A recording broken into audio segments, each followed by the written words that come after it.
Bonjour à tous. Que s'est-il passé hier soir à Besançon? 3 hommes ont été blessés par arme à feu dans le quartier Planoise.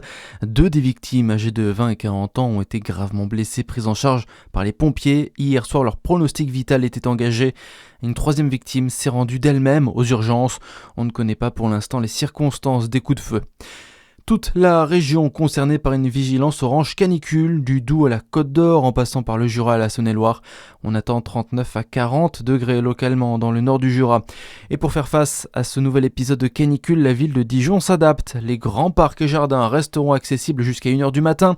Les piscines municipales de Fontaine-Douche et des Grésilles seront ouvertes de 10h à 19h. Le théâtre des Feuillants, espace climatisé, sera ouvert aux Dijonnaises et aux Dijonnais de 11h à 19h. La ville de Dijon rappelle aussi tous les gestes essentiels en période de canicule. Boire régulièrement de l'eau sans attendre d'avoir soif, éviter les efforts physiques et les sorties aux heures les plus chaudes et maintenir son logement au frais.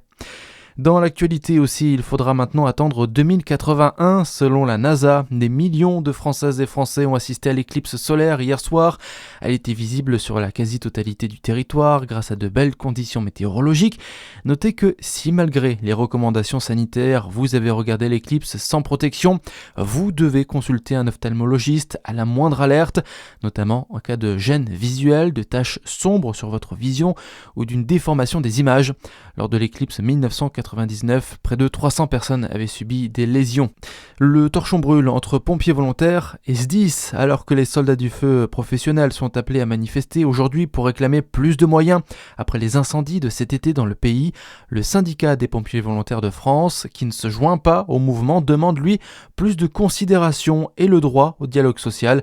Explication de Bruno Ménard, secrétaire général du syndicat. La masse salariale annuelle est de 800 millions d'euros pour 80% des effectifs, qui sont les sapeurs-pompiers volontaires, et 1,6 milliard d'euros, donc c'est-à-dire le double, pour 15% des effectifs que représentent les sapeurs-pompiers professionnels. Donc les SDIS font en sorte d'utiliser beaucoup de volontaires pour faire la même chose que les professionnels, mais d'à côté de ça, on leur met des contraintes. Vous n'avez pas pris votre garde, on vous met une sanction. Vous avez eu un accident de voiture en venant au BIP, on vous met une sanction.